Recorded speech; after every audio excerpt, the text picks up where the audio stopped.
breaking down the best 4 songs. This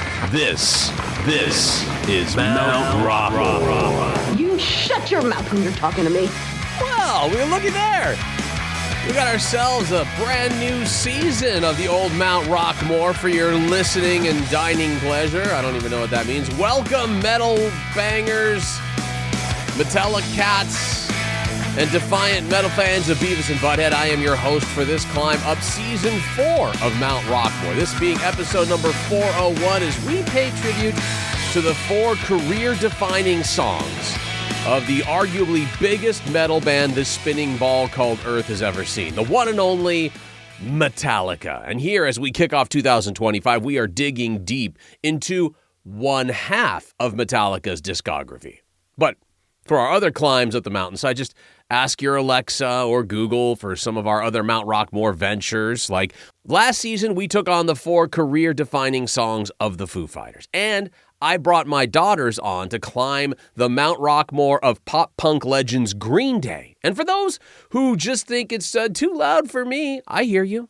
And while we expect the volume today to soar past 11, feel free to ask your Alexa or Google to play the Mount Rockmore of Loverboy if you're into a little nostalgia and perhaps not so loud a volume. But first, let's set today's ground rules heading into season number 4 of Mount Rockmore. Today's ground rules, we are solely talking about Metallica songs that came before the Black Album. You see, one thing we know for Metallica fans is that both casual and diehard fans agree Metallica had an equator, and that equator started and ended at the Black Album. There was a before the Black Album and an after the Black Album. That Black Album was the equator, released in 1991. That's when this line in the sand was drawn. That line separated the once underground, extremely greasy, long-haired Metallica from those that only knew the metalheads from the now they're being played on the radio and heavy rotation Metallica that came from the release of the Black Album. And for the record, once the Black Album saw the success it had, radio all across the United States began playing some of the older Metallica songs. Generally, if you worked at a radio station like I did at KSJO in San Jose, California, the Bay Area home of Metallica, we had our triple shot weekends, which were, in essence, for those of you around the country, block party weekends, right? The rest of you had these block party weekends. You'd play like 3 Metallica songs in a row. Well, we had our triple shot weekends that we did those in. But then Metallica was so huge, we actually bumped out what used to be a diehard benchmark at the radio station. We bumped out Led Zeppelin and we threw in something called Mandatory Metallica, where each and every night you'd have 3, 4, 5 Metallica songs in a row. It was usually on the shorter end because some of those Metallica songs could be pretty long, as we'll attest to here today. But it was huge. Metallica was massive. They took the world by storm, and all of a sudden you started hearing these songs, the older songs, being played right next to things like Enter Sandman or maybe as The Unforgiven, right? So what we want you to think is, in this particular case, any legitimate podcast would tackle Metallica songs from the Black Album to today, right? Everybody would do that. But thanks to my 10-year-old daughter, who just watched the entire series of Stranger Things, wrapping up with that amazing scene with the revitalized Metallica, its diehard fans falling in love all over again with Stranger Things because of the Metallica song being played there, opened up the door to an entire new generation of Metallica fans with Stranger Things to dig deep into their streaming audio services. Now, there's a new season of Stranger Things that's set to hit here in 2025, and the question remains, will we continue to see a Metallica thread running through this Netflix series? I don't know. I am unsure. We've all yet to see how this will play out. But I am fully aware that I will not be able to satisfy every die-hard Metallica fan who says, "They don't get my band, man." But with over 40 years, since way back in early 1984, when San Francisco's Titans of thrash metal issued Whiplash, the first single from their 1983 debut album, Kill It All. Not Kill It All. 1983 debut album, Kill 'Em All. And its rallying shout, "We'll never stop, we'll never quit, 'cause we're Metallica." Decades later, Metallica has endured ragged rhythms, blistering guitar work, flat out. The pace of 80s thrash gave way to the more defined volatility and global reach of their 1991 album.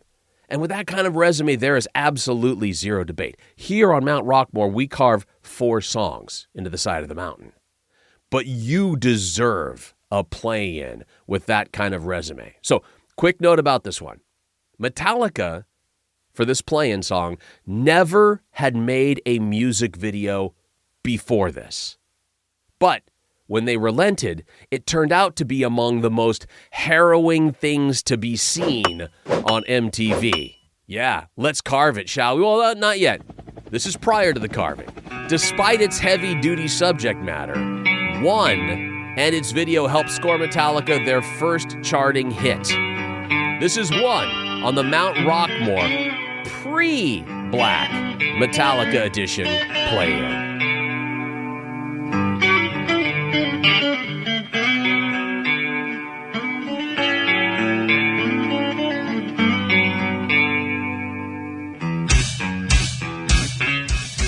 I can't remember anything.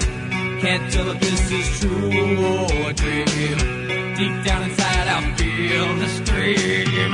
This terrible silence stops in there. Now that the war is through with me, I'm waking up, I cannot see that there's not much left in me. Nothing is real but pain now. Hold my breath as I wish for death. Oh please God, wake me.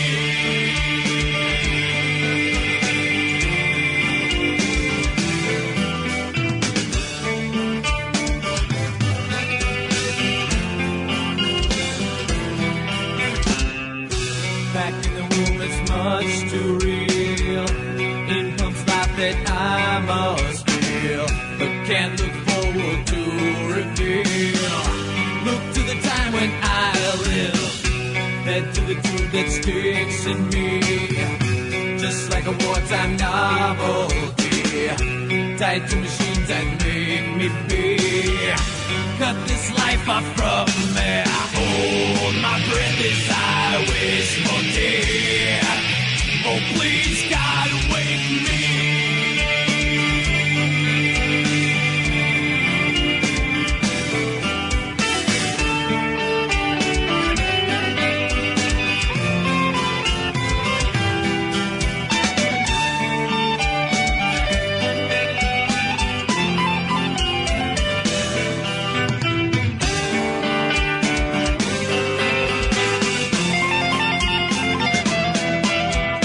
Now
And there you have your play-in.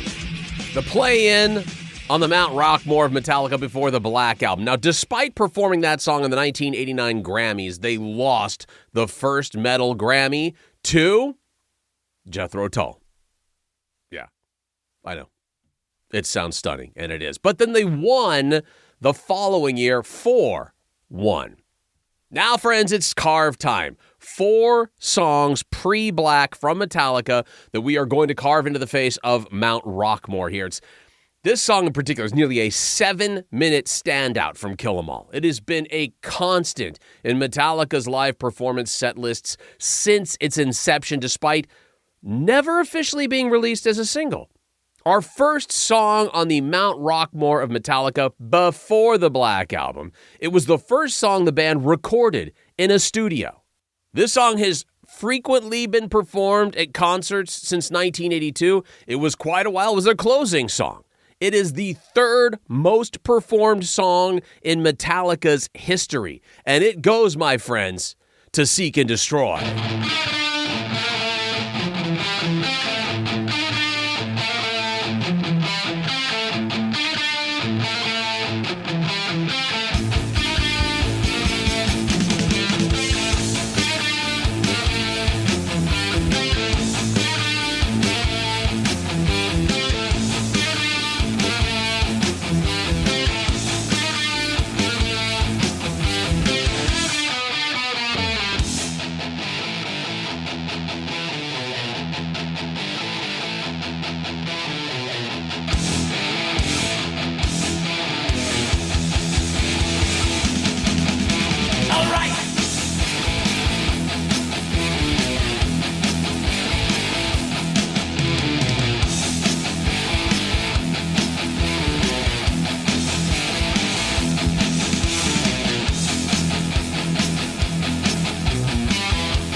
dreams are fulfilled.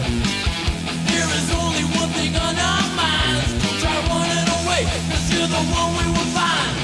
Running on our way out, you will be dying without the death. Running on our way out, you will be dying without the death. Searching, seek and destroy. Searching, seek and destroy. Searching, seek and destroy. Searching, seek and destroy.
Blistering Metallica's very first carving into the side of Mount Rockmore for pre-Black with Seek and Destroy. Now, the next sentence I'm about to say sounds like a geezer alert coming up in 3, 2, 1. And I'll just say this. I know some of you don't know what I'm talking about. In AOL's radio's list of the 10 best Metallica songs, see, kids, AOL Radio used to be this place that you would go online to listen to radio stations back at it was kind of a hub for...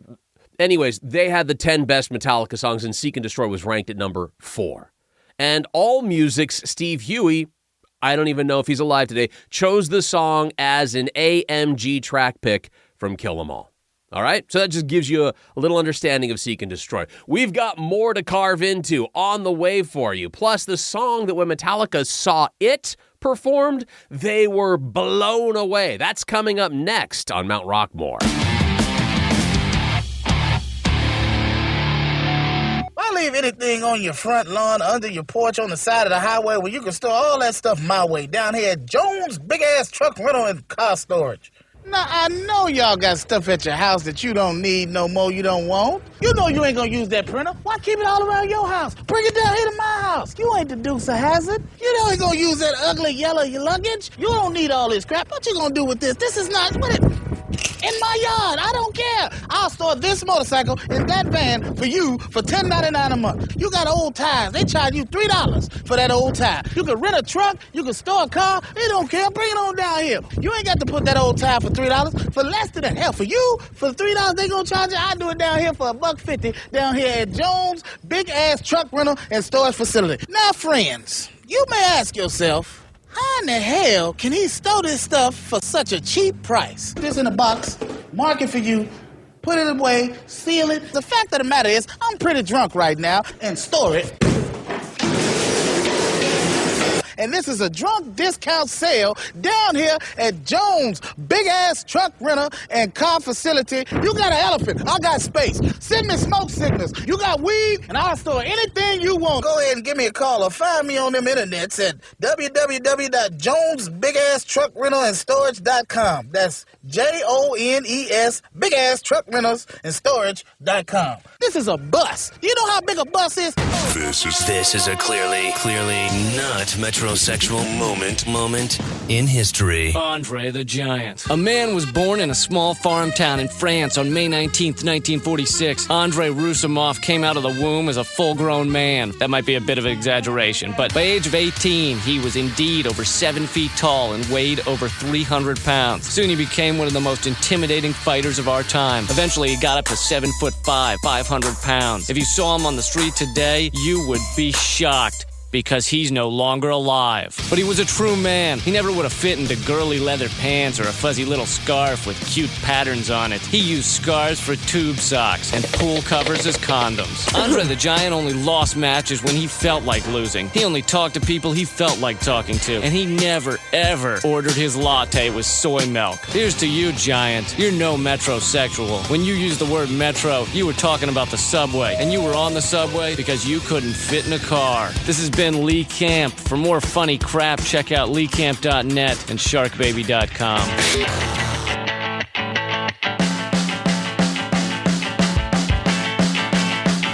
Welcome back to Mount Rockmore. Sizing up the world of Metallica before they did the Black Album. Yeah, there was a Metallica before the Black Album. A lot of people only know them from that line in the sand, Black and everything since then. But guess what? There was a lot more Metallica from where all that came. And we're digging into some of it here. We've already got the first song up on Mount Rockmore, Seek and Destroy. We had the play-in, which was one, and we're about to move into more and more. But before we do that, if what we do here makes your toddler react by saying things like this, fucking damn it. Oh, fucking damn it. and we feel like we're doing a pretty good job here. And check out our website, realguyradio.com. You can follow us on Twitter. We've got all kinds of podcasts there at realguyradio.com. For those wrestling fans, we got the Steel Real to Us podcast. For those of you who are parents and want just a less serious, more fun, and alcoholic look at being a parent, we got the Dad's Home podcast. All right there, and more to come. Really, honestly, much more to come. And you can follow us on what used to be Twitter, now X, at Real Guy Radio, and give us a review. 1 star, 5 stars, doesn't matter. I'm Bauer. If you throw down a 1 star, if you only know James Hetfield to look like a finely coiffed hipster guitar player. And then throw down 5 stars if you remember his days looking like a live-action version of the Cowardly Lion on stage. Because when Metallica reached a major career milestone in 2021, when we were all going through the COVID world, one social media user celebrated with a savagely funny post that went viral. Wow, Metallica's fucking turning 40. Thank you for 7 years of great metal music. Huh? It was a master class in giving a backhanded compliment, but this was just more than a clever joke for a certain faction of those Metallica fans, giving me the 1 star. In their first decade together, Metallica invented and then reinvented thrash metal with a series of albums that continually upped the ante in terms of songwriting and just sheer brutality, all becoming cornerstones of the genre. Kill 'Em All, Ride the Lightning, they exploded with youthful aggression. Then you had And Justice for All and Master of Puppets, pushing the envelope for technical thrash and featured some of the decade's most sophisticated and memorable compositions. So much so that as a guy like me who was a big Poison fan at the time, I couldn't understand Metallica. I couldn't appreciate Metallica until years later. And that classic Metallica lineup, James Hetfield, Lars Ulrich, Kirk Hammett, Cliff Burton, they reached the pinnacle of their powers on the 3rd album, particularly with this multi-part, devastatingly beautiful title track. Everything that makes Metallica great is on display here. Hetfield's downpicking, unintentional baffling time signatures, which I still to this day don't know how Lars got around any of that. Arena-ready call-and-response chats, off-the-rail drum fills, one of Hammett's most blistering solos. Then Hetfield reaches this lyrical peak, painting a harrowing portrait of all-consuming drug addiction, with wordplay that would make aspiring MFA students' jaws drop. So when Master of Puppets enjoyed a reported 650%, think about that, 650% streaming bump from the Stranger Things Season 4 finale in 2022, it only further emphasized the song's universal appeal. So think about that, too. There are some people who only know Metallica because of what happened with Eddie Munson on Stranger Things. Let's hope they hear this.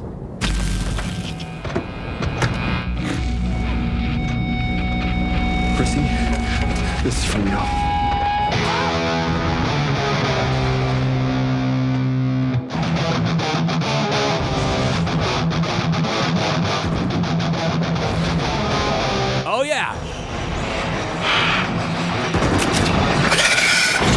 that's when the bad creatures come out. And the actor who played Eddie did a fantastic job, Joseph Quinn, of playing Metallica's Master of Puppets for the television show.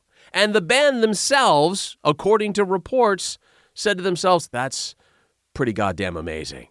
Half a decade before the Black Album catapulted Metallica to the top of the rock world, this song made the leap seem inevitable on the Metallica pre-Black Mount Rockmore.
Look out for the Demobats.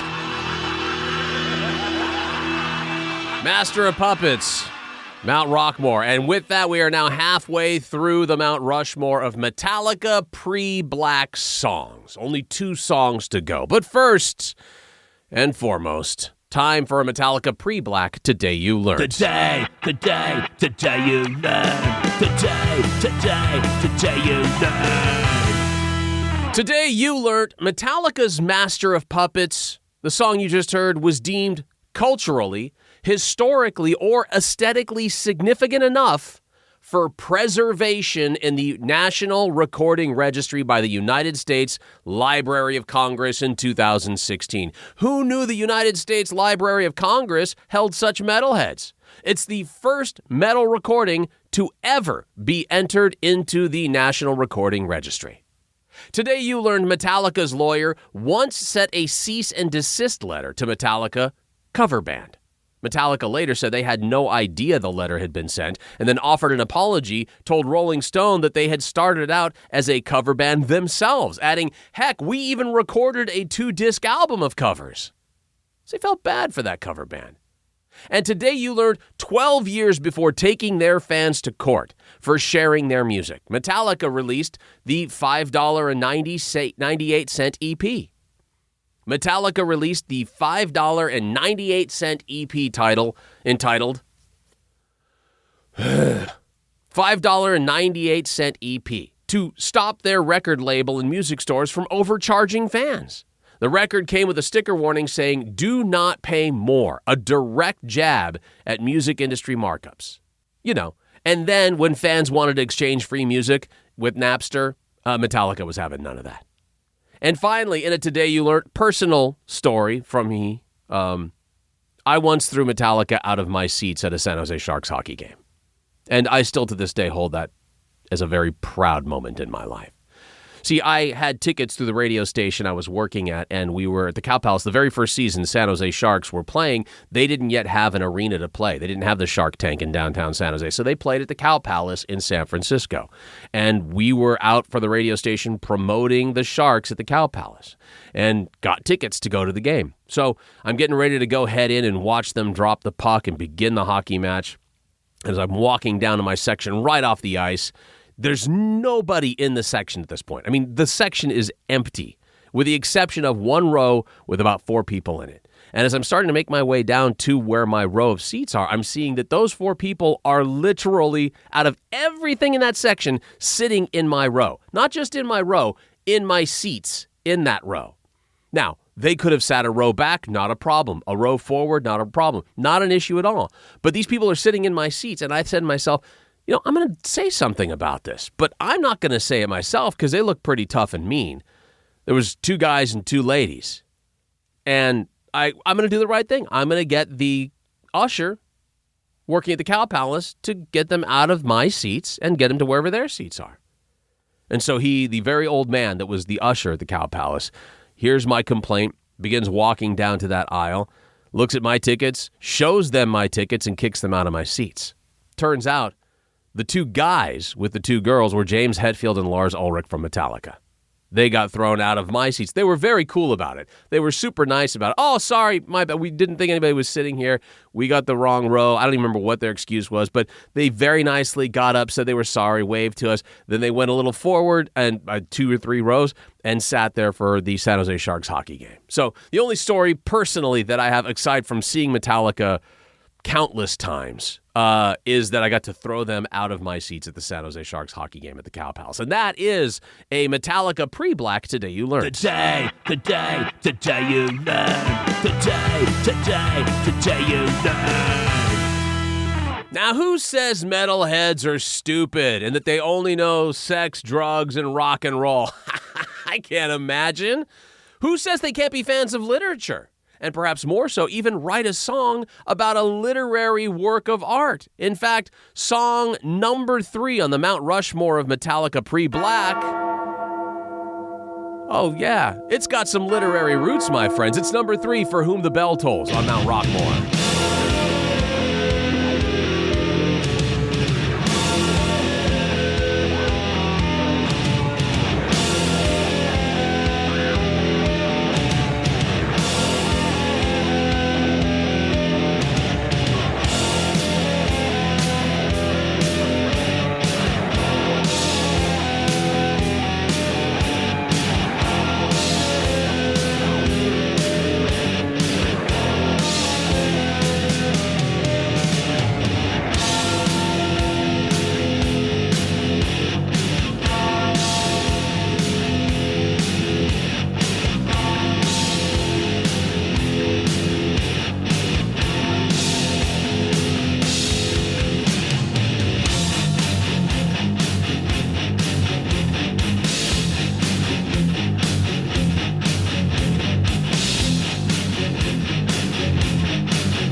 Yep, that's an allusion to Old Ernie. Ernest Hemingway. His 1940 wartime novel of the same name, amping up the dread of the source material with thrash in the best possible way. And if I had told you that 1984 Metallica or 2025 Snoop Dogg was a big Ernest Hemingway fan, which one would you have been more shocked by? That bomb featuring Cliff Burton's bass playing through the distinctive warp of a wah-wah pedal as well. But listen, let's be clear, even metal gods like Metallica have songs that didn't quite make the Mount Rockmore cut. Lying there in the if the pyrotechnics don't get you, the Marshall Stacks will plains lie the scorched remains of Sanitarium. And if you still have ringing in your ears, I advise you to turn away from the vultures picking away at the bloodied corpse of Motor Breath in Burton Death Valley. Too soon? But what certified gold track notches its way into the carving of Metallica's pre-era of Mount Rockmore songs? Well, that's coming up next here on Mount Rockmore.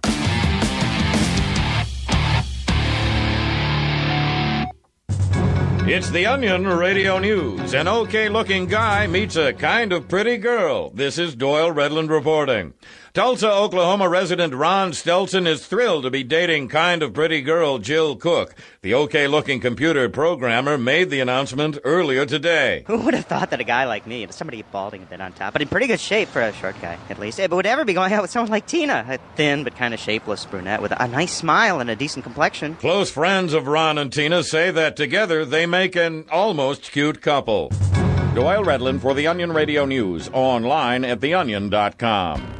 How many times has this happened to you? You're minding your own business after threatening someone's life with your handgun. You go to put your gun away safely by placing it between your most private of areas and the elastic waistband of your whitey-tidies. And to your shock and disbelief, you blow your junk off. Well, you don't have to be called Lefty anymore with the new Nut Butter from Runchko. With Nut Butter, you'll never have to go through the embarrassing and oftentimes painful experience of having to explain to your doctor or loved one that while trying to strap on your drool bucket, Uncle Chucky blew his nads into the glove box. Runchko's Nut Butter is a hypoallergenic salve that you spread liberally all over your package before forcing any armed weapon down your pants. Runchko's Nut Butter goes on like a soothing balm, but the protective magic comes from the liquid Teflon that becomes apparent and oddly comfortable after drying on your nards. Once fully dry, Nut Butter will not only protect your family jewels from any unwarranted gunfire, but will nestle your junk in warm comfort. Available in many different scents like manly melon, big sweaty plums, and 2 scoops of raisins for you smaller and more protective men. Nut butter may cause side effects. Some of those side effects may include painful itching, open sores, removal of any natural placed hair, increased blood flow causing a painful case of blue balls lasting almost 1 whole week, nausea, chronic bleeding, nocturnal anal seepage, and insomnia. But aren't those all a little better than blowing a nut off with a gun blast? Get Runchko's Nut Butters today and never have to face the fear of blowing your junk into your sweat sock again. Nut Butter, new from Runchko.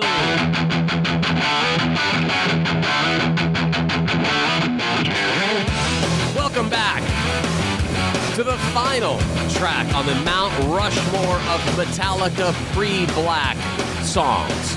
First, we ask you to visit our website, realguyradio.com. You can hit up our shop because we have stuff there to buy, complete with Mount Rockmore t-shirts, sweatshirts, other gear. We're working on getting some stickers coming up for your skateboard. Listen, I wasn't in on the sticker meeting, I got to be honest with you. And we found ourselves here at the final spot on the Mount Rockmore of pre-Black Metallica. So what does that mean to you? Well, that means if you're a fan of all Metallica, you'll be looking forward to possibly coming up this season, part 2, where it would be everything on black.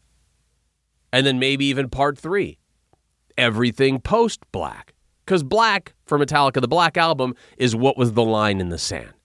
And this final carving into the mountainside is one of the few Metallica tracks to get radio airplay in the mid to late 80s. This was actually on the radio.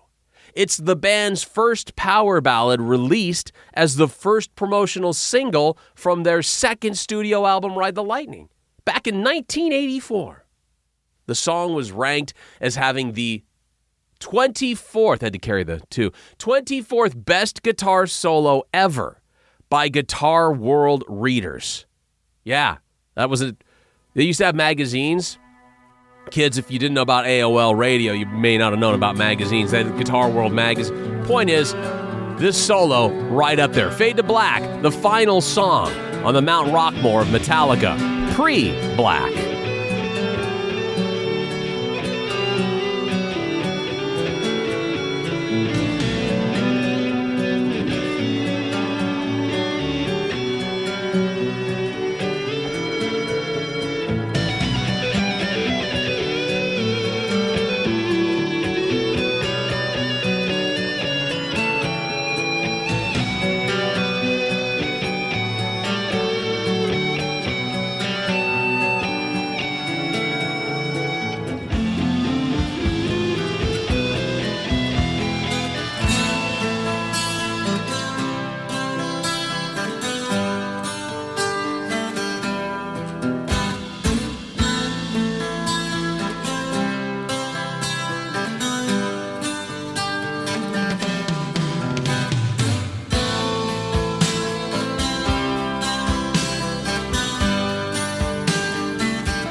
Damn it, what a good song that is.